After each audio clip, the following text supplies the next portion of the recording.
खत्म होने में अभी वक्त था, पर इस बार सर्दियां कुछ जल्दी आती लग रही थी। अर्नब पिछले 2 महीने से अपनी कॉटेज से बाहर नहीं निकला था। पिछला केस जो उसने सुलझाया था वो था ही इतना पेचीदा। उसने अपना सिगार जलाया और खिड़की से बाहर ठंडी ओस से ढकी पहाड़ी की ओर देखने लगा। आज तो ये ठंड रम की बोतल निकलवा के रहेगी।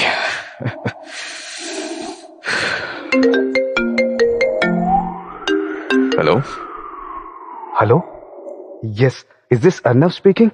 यस, हाँ बोल रहा हूं। और आप? यार मैं हूं सिद्धार्थ, दिल्ली में थे ना हम साथ में। ओह हाँ। हाँ सुन अर्नब, एक बहुत इंपॉर्टेंट काम है। मैं तेरे टैलेंट का हमेशा मजाक उड़ाता रहा यार, पर आज सिर्फ तू ही मेरी मदद कर सकता है। आई एम सॉरी, प्लीज तू जल्दी आ जा। मैं तुझे सब फोन पर नहीं समझा पाऊंगा यार। मैं तुझे एड्रेस मैसेज कर रहा हूं, प्लीज तू जितना जल्दी हो सके आ जा। आई नो बहुत बहुत अचानक होगा सब, पर मामला उतना ही सीरियस भी है यार। वो सिड तू है कहाँ? मैं जयपुर में हूं, Lalpura. Siddharth, this better not be one of your pranks. मैं अभी तुझसे 1000 किलोमीटर दूर हूं क्योंकि हाँ यार, it's genuinely a serious situation. तू प्लीज अभी निकल पाए तो निकल, जितना जल्दी हो सके। यहाँ सच में मुझे जरूरत है Arnab. Okay, don't worry, I am on my way. मुझे पता भेज देना पूरा, मैं अभी निकल रहा हूं तुरंत। हाँ, मैंने मैसेज कर दिया है। थैंक यू यार अर्नब, मुझे पता है तू हेल्प करेगा। थैंक यू यार, मैं तेरी ये हेल्प कभी नहीं भूलूंगा यार, सच में। हाँ, पहले हेल्प करने तो दे यार। चल तू ध्यान रख, मैं आ रहा हूं, ठीक है? हाँ, ओके। C you, bye. हाँ, तो जरा देखिए क्या क्या लेकर जाने लायक सामान है हमारे पास। सिगार, एक ये सिगार और ये सारे। हाँ, अब ठीक है। एक ओवरकोट भी लिया जा सकता है। रम लेकर जाऊं या नहीं, ये तो दुविधा है। थोड़ी सी पी लेना ही ठीक रहेगा।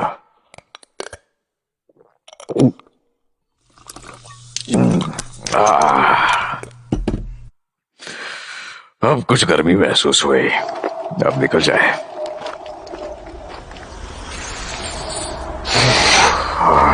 बड़ी ओस है, कहीं नवी सिगार के बॉक्स तक ना पहुंच जाए। अब यहां से तो बस ही पकड़नी होगी। सिद्धार्थ भी इस झमेले में फंसा पड़ा है। अपनी लाइफ में पैरानॉर्मल एक्सपर्ट के तौर पर मैंने जितने भी केसेस सॉल्व किया है, उन सबका सिद्धार्थ और उसके साथ वालों ने बहुत मजाक उड़ाया है। अगर ये मामला कुछ पैरानॉर्मल टाइप ही निकला तो सिद्धार्थ का चेहरा देखने लायक होगा। अब जब तक मैं केस ना जान लूं, मुझे भूख प्यास तो नहीं लगने वाली। वैसे सिगार का साथ कब काम आएगा?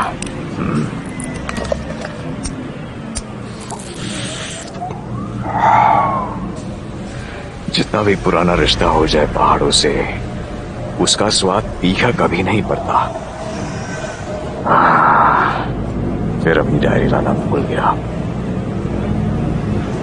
सफर में ही तो लिख पाता हूं थोड़ा बहुत, वो भी नहीं होगा इस बार तो। आखिर ये सिद्धार्थ किस जगह पर फंसा हुआ है जो फोन पर बताना भी ठीक नहीं समझा। शुरू से ही थोड़ा भोला तो रहा है वो, बस कुछ गड़बड़ ना कर बैठे। अगर पूरी बात बताई होती तो मैं उसको कुछ एडवाइस ही दे देता। खैर, मेरी काम की तो खासियत ही यही है कि मुझे हमेशा जीरो से ही शुरू करना पड़ता है। और वैसे मजा भी तो उसी में है। अनजान को जानने से ज्यादा और क्या रोमांचक होगा भला। अजीब बात है, जैसे जैसे पहाड़ों से नीचे जाते जा रहे हैं, सांसें खुलने की जगह बंद होती महसूस हो रही है। वाकई कुछ बड़ा छुपा है जहां सिद्धार्थ ने मुझे बुलाया है। इस घुटन से बढ़िया तो सिगार का धुआं ही है। हाँ, यहां से आगे ट्रेन मिल जानी चाहिए। अर्नव ने ट्रेन में चढ़कर सिगार जलाया और सिगार की खुशबू जैसे जैसे हर कश के साथ अर्नव की सांसों में घुल रही थी, वो अपनी हर परेशानी से बाहर आता जा रहा था। अब अर्नव के पास ये सिगार ही थे जो उसके दिमाग को कुछ हद तक सुकून दे सकते थे। एक ऐसे ही किसी अजीब केस में उसका प्यार खो जाने के बाद उसने यही काम शुरू कर दिया। सिगार के धुएं के बीच अर्नव की आंख कब लग गई उसे पता ही नहीं चला, पर कुछ घंटों बाद अचानक झटके से उसकी आंख खुली। अब बस कुछ देर की बात और है। ये ठंड के मौसम में भी हवा में एक अजीब सी गर्मी महसूस हो रही है। कोई शक नहीं कि जयपुर बस अब नजदीक है। देख ले जरा, क्या पता बताया था इसने मैसेज में। ये रहा 119 लाजपुरा, यह डेरा टाउन, जयपुर।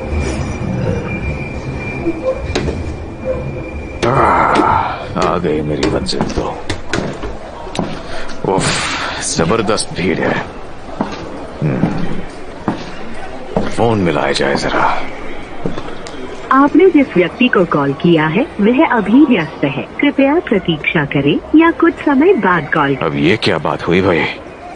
कोई आदमी बिना वजह जाने 21 घंटे का सफर तय करके तुम्हारे पास आ जाता है और फिर उसका फोन भी ना उठाना।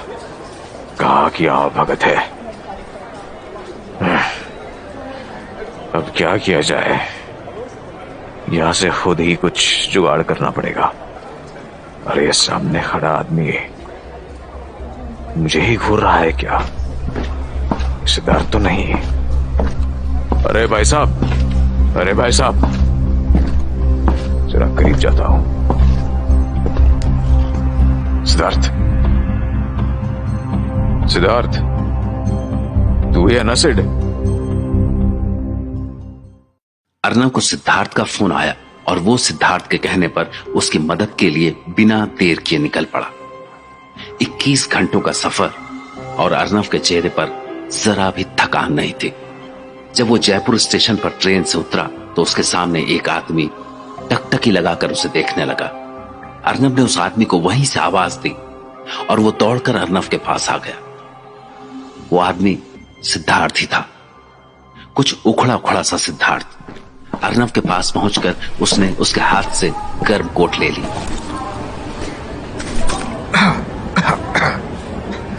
हाँ, तो कुछ बताओगे भी या फिर क्या दिक्कत है ये भी मुझे ही पता करना है। हाँ? अरे सिद्धार्थ देख, ना बताने से कुछ सॉल्व नहीं होगा। देख, तुझे भी पता है कि मैं कैसा हूं हमेशा से, तो मुझसे कोई बात छिपाने की बिल्कुल जरूरत नहीं है। चला बिना देर किए मुझे बता, बात क्या है?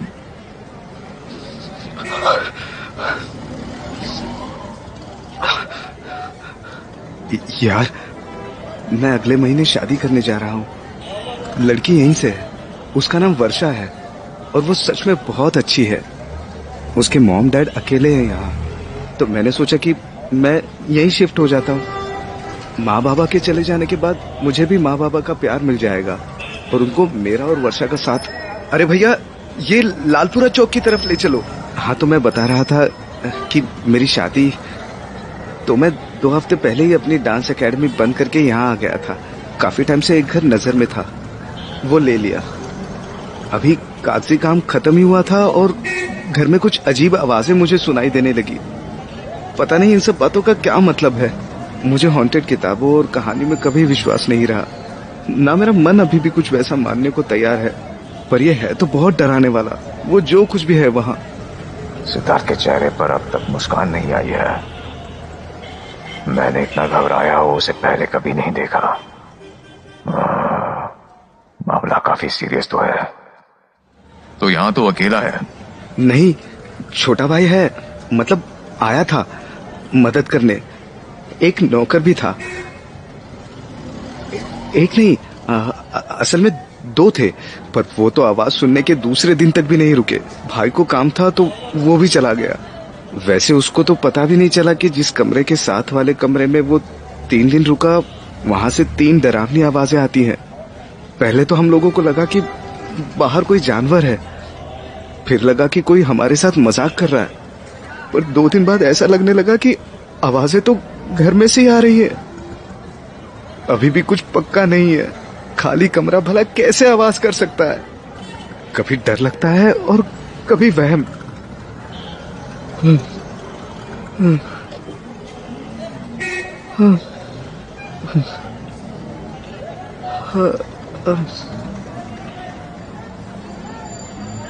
अब तो शाम हो गई।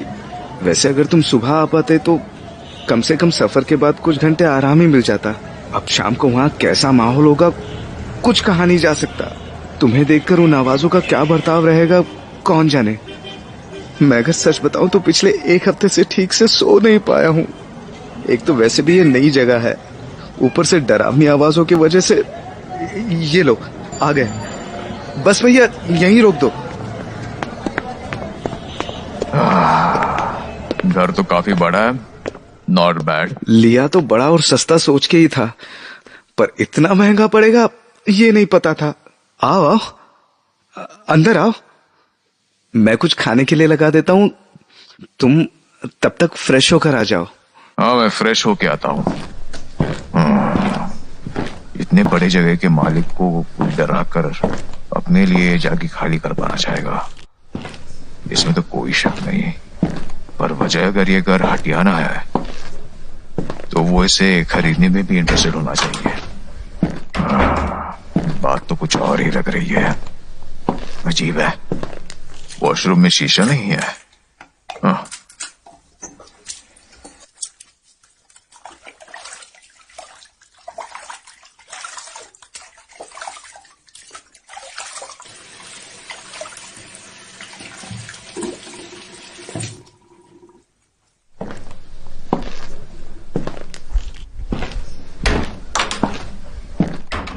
भाई सिद्धार्थ, तुम्हारे वॉशरूम में शीशा ही नहीं है।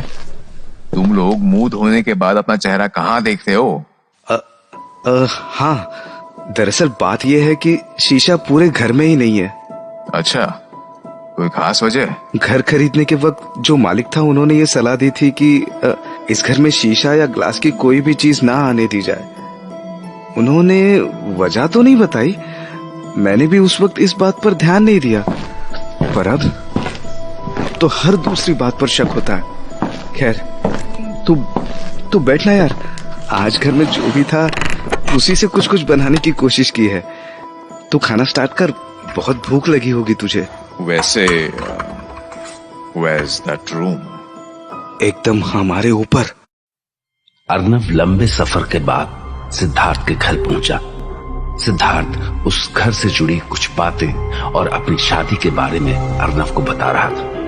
सिद्धार्थ ने अर्नव को उस घर से जुड़ी कुछ बातें और अपनी शादी के बारे में बातें की।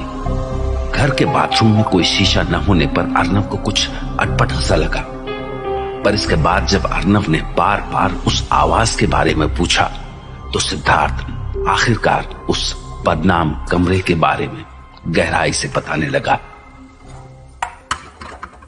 मैं तुझे शुरू से बताता हूँ, ये ट्राई करना। It's organic lentils, let me know how it is then. So जब ये घर मैंने वर्षा और अपने लिए खरीदा तब मुझे पता चला कि पिछले 20 सालों में हर बार जब भी ये घर बिकने के लिए तैयार होता था, इसको खरीदने वाला कुछ ही दिन में किसी न किसी वजह से अपना मन बदल लेते थे और ये घर फिर से बिकने के लिए तैयार मिलता था। जब मैंने ये जगह खरीदी तो मैंने वर्षा और उसके बाकी दोस्तों को बुलाकर एक छोटी सी पार्टी भी रखी थी, और उस पार्टी में वर्षा के दोस्त एक दूसरे से ये शर्त लगा रहे थे कि मैं चंद दिनों में इस घर को छोड़कर भाग जाऊंगा। अब याद करता हूँ तो समझ में आता है वो सब क्यों मुझे देखकर बार बार मुस्कुरा रहे थे। अरे ये सब छोड़, आवाज के बारे में मुझे और बता। मतलब कैसी आवाज है, क्या है, हर एक डिटेल। सीटी जैसी आवाज है, as if someone is whistling. पता नहीं यार, कुछ भी श्योरिटी से नहीं कह सकता। आवाज अजीब तो डेफिनेटली है, and it changes and even fluctuates. I think it's that room. सबको वही लगता है, पर देन समटाइम्स आई फील उस रूम के बाहर से आ रही है, क्योंकि रूम में तो कुछ भी सामान नहीं है. रूम में ऐसा कुछ है ही नहीं कि किसी भी तरीके से कुछ भी ऐसी आवाज निकल सके. These few days have been very tiring, Arnav. Thank you यार that you came. मुझे कुछ समझ में नहीं आ रहा. I feel totally lost यार. सिर्फ शादी के लिए I had to face so much. It has been very harsh and अब ये सब. It's too much to handle. We'll figure it out. Let me guarantee you कि ये जो भी आवाजें हैं ये तेरी शादी के प्लान्स में ऑब्स्टिकल नहीं बनेगी. वैसे बाकी किसी वजह से तेरी शादी में प्रॉब्लम आ गई तो उनका कुछ नहीं कर सकता. वाह बेटा, तू भी ले ले मेरे मजे. But don't worry. अच्छा टेल मी, तुझे उन आवाजों में कोई पैटर्न दिखा? कुछ रेपिटेशन? नहीं, पता नहीं. अगर पैटर्न है भी तब भी मैंने जब भी सुना है हमेशा फ्लक्चुएशन सी और इतनी अलग अलग टाइप की नॉइज हमेशा अलग अलग लगती है. मुझे नहीं लगता कि उन आवाजों में कोई पैटर्न कैच कर पाएगा. अच्छा, क्योंकि हर दिन अगर आवाजें सेम है तो it's very much possible that someone is playing some. करते तू बता, तू और दाल लेगा ना? अरे नहीं, मेरा पेट भर गया है. कैसा लगा खाना? How was the dal? Dal was really nice. खाना सारा अच्छा ही बनाया हुआ है. मैं वैसे कभी इतना तीखा खाना खाता नहीं, पर आज खाने का तो कोई जवाब ही नहीं. तो जब आवाज आती है उस सीटी की धुन किसी... सुना तुमने? अर्नव सिद्धार्थ के घर पहुंचा. इतने बड़े घर को देखकर अर्नव को सिद्धार्थ के लिए खुशी हुई, पर फिर सिद्धार्थ ने अर्नव को अपनी सारी परेशानी बतानी शुरू की, जिसे सुनकर अर्नव सोच में पड़ गया.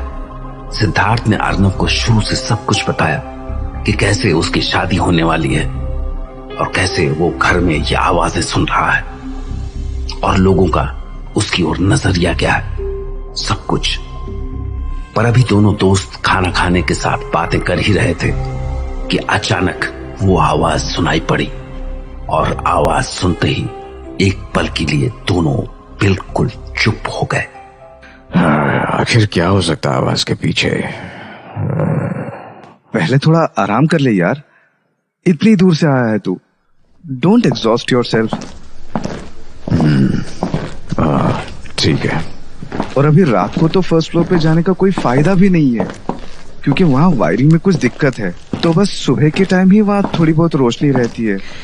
कोई टॉर्च वगैरह? टॉर्च है, हॉल में है. पर अभी तो आराम कर यार, प्लीज रेस्ट. हाँ, डोंट वरी. ये है तेरा रूम. तेरे आने से कुछ घंटे पहले ही सब साफ करवा के तैयार करवा दिया था. अगर तुझे सर्दी लगे तो वो उधर कैबिनेट के नीचे से हीटर निकाल लेना. ओह, दैट्स परफेक्ट, थैंक्स. कुछ भी जरूरत हो तो मुझे बता दियो. और हाँ, प्लीज ड्रिंक और स्मोक ऑन द टेरेस या फर्स्ट फ्लोर की बालकनी. रूम्स में बदबू फैलने लगती है and I can't stand it. हाँ भाई, समझ गया. तू टेंशन मत ले. चल फिर, सी यू टुमारो. हाँ. Anything, just call me out. Okay? या, श्योर.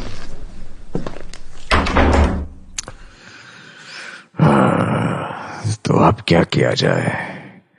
नींद तो मुझे अभी आने नहीं वाली. ऊपर जाकर सिगार के कुछ कशी लगा लूं और ऊपर वो रूम भी देख लूंगा.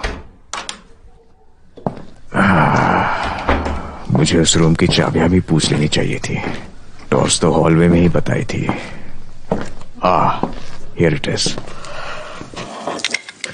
ये टॉर्च के साथ तो चाबियां भी रखी है. शायद ये उसी कमरे की दिखती है. देखा जाए जरा चल के. अब आवाज भी तो जा चुकी है.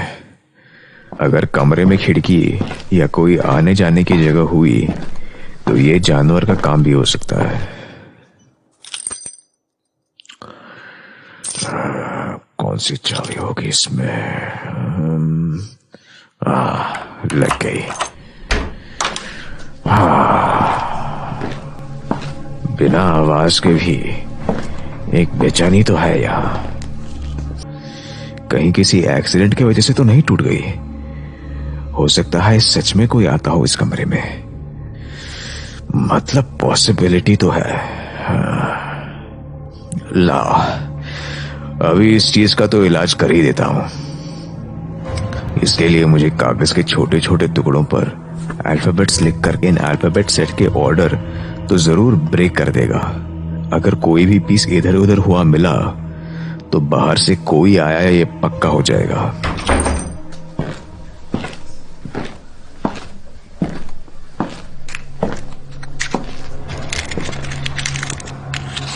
जितने भी इससे मिलते जुलते केसेस मैंने देखे हैं, सब में मंत्रों की शक्तियां बांध कर ऐसी आवाजें निकाली जाती है, पर इस कमरे में तो इसका कोई निशान ही नहीं दिखा।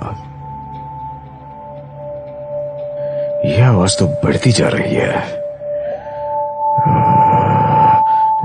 नहीं, अर्नव, क्या हुआ यार? मैं देखने गया था ऊपर, चेक करने रूम के अंदर। This noise is too high up there, man. हाँ यार, तू ठीक है ना? मैं ऊपर कमरे में गया था तो वहां कुछ नहीं दिखा, बट खिड़की की एक ग्रिल टूटी हुई थी, तो मैंने एक ट्रैप सेट किया था। तो जो भी उस कमरे में आ गया वो उस ट्रैप को डिस्टर्ब कर देगा और ये कंफर्म हो जाएगा कि वो कोई जानवर ही है। एक बार फिर जाना पड़ेगा चेक करने। तू यहां वेट कर। अर्नव, रुक रुक रुक एक सेकंड। ये ले, ईयर प्लग्स लगा के जा। ओह, थैंक्स।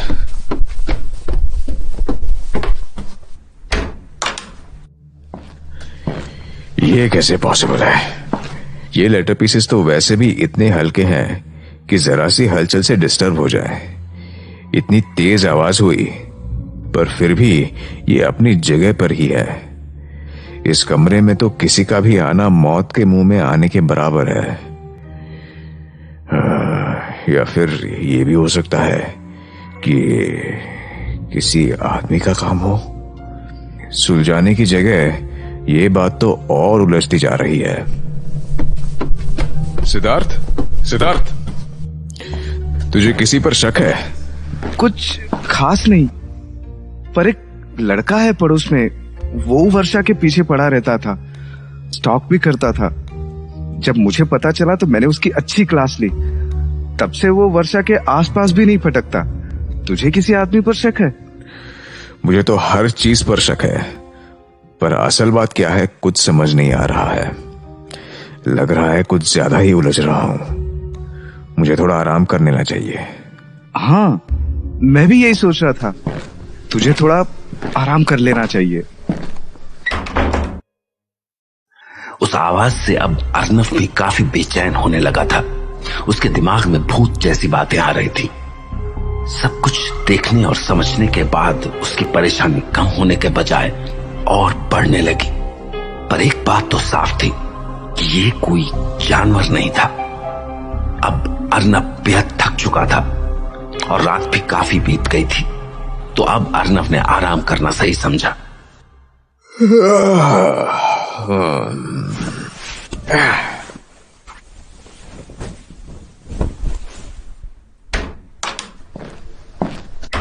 ओह, उठ गया। आई होप नींद आने में ज्यादा प्रॉब्लम नहीं आई होगी तुझे। नहीं नहीं, आई स्लेप्ट फाइन। अच्छा सुन यार, मैं कुछ देर थोड़ा अकेले में सोचना चाहता हूँ। आई थिंक मुझे थोड़ा सोचने की जरूरत है इस पूरे केस पे। हाँ हाँ, बिल्कुल यार। Take your own time. There is a beautiful garden out there. I think I really need that. मैंने अब तक जितने भी केसेस देखे हैं उन सब में मंत्र का इस्तेमाल किया गया है, और अगर ये केस भी ऐसा ही है तो इसे सॉल्व करना भी ज्यादा मुश्किल नहीं होगा। बस उस आदमी को ढूंढना है जो मंत्र वगैरह का इस्तेमाल करता हो। पर अगर यह आवाजें किसी आत्मा के यहां बंद जाने की वजह से आ रही हैं, तो उसका सलूशन वाकई मुश्किल से ही हो पाएगा। अरे ये कौन खड़ा है उन पेड़ों के पास? इतनी दूर से तो कुछ पता नहीं चल सकता। साथ प्लीज इधर आना। अबे अर्नब, तू ऐसे झुक झुक के क्या देख रहा है? वो देख, वहां रेट में एकदम पेड़ के बगल में। क्या? ये कौन है? और मेरे घर में क्या कर रहा है ये? तू गार्डन की दीवार के बाहर की तरफ पहुंच। मैं यहां से इसके नजदीक जाकर उससे बात करने की कोशिश करता हूं। अगर वो यही है जो इन सब के पीछे है, तो हमारा काम बस हो गया समझो।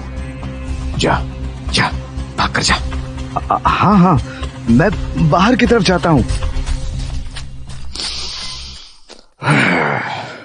कौन हो तुम और क्या कर रहे हो यहाँ? मैं सुजीत हूँ भैया। अर्नब, अर्नब, ये तो वही है। ये वही लड़का है जिसके बारे में मैंने तुझे बताया था। मुझे पहले ही समझ जाना चाहिए था कि इन सब के पीछे इसी का हाथ हो सकता है। बस तूने किया ये सब हैं? क्या सब भैया? तू है क्या इन डरावनी आवाजों के पीछे? नहीं भैया, मैं तो पिछले 1 हफ्ते से खुद इस चीज को पता करने की कोशिश कर रहा हूँ कि इन आवाजों के पीछे कौन है। मुझे तो बस वर्षा मैम की चिंता है, इसीलिए, और कुछ बात नहीं है। ओह अच्छा अच्छा, डोंट क्राई, वी अंडरस्टैंड। पर यार ये वक्त बेकार की बातें लेकर बैठने का नहीं है सिद्धार्थ। आओ सुजीत, तुम भी आओ। कॉफी पीते हैं? चलो।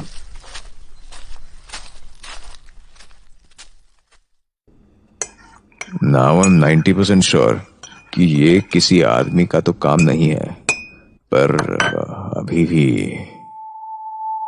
फिर से ये आवाज। सिद्धार्थ, ऊपर वाले कमरे की चाबी कहाँ है? अरे तूने कहाँ रखी थी? अरे वो तो याद नहीं। रुक रुक, बाहर से भी एक रास्ता है।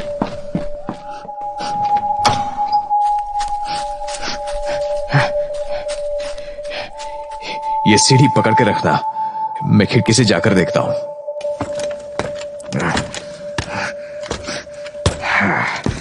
हाँ, ये क्या दिख रहा है उधर? क्या था उस रूम में अर्नब? कमरे का फर्श बीच में से 2 हिस्सों में फूला हुआ था और होठों के जैसा दिख रहा था। उस कमरे का फर्श 2 बड़े बड़े होठों में बदल गया था। उसमें से वो सारी आवाजें आ रही है। अब हमें क्या करना चाहिए? कमरे में आग लगा दो अभी। मेरे पास एक बैरल है तेल का। ओके ग्रेट, चलो फिर जल्दी से काम स्टार्ट करते हैं। Siddharth, Sujit, burn that damn room.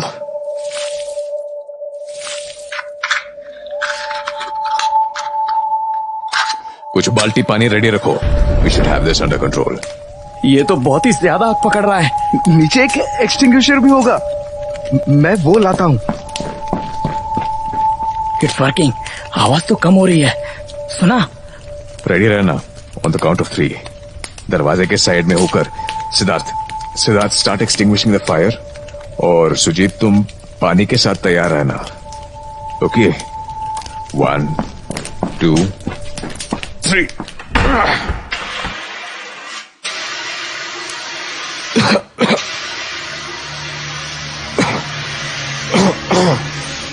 अभी तो कुछ नहीं, पर अब तो सब ठीक हो जाएगा ना? हाँ, मेरा तजुर्बा तो यही कहता है। पर यार अभी तो कहीं मत जाइयो, शादी तक यहीं रुकना पड़ेगा। हाँ हाँ ठीक है, मैं यही हूं। सिद्धार्थ के चेहरे की खुशी और सुकून देखकर मैंने उसे एक बात बताना ठीक नहीं समझा, यही कि उसकी होने वाली बीवी वर्षा उस खानदान से ही है जिससे राजा परमवीर की पत्नी थी, और इसलिए राजा की शक्तियां वर्षा की शादी किसी से नहीं होने देना चाहती थी।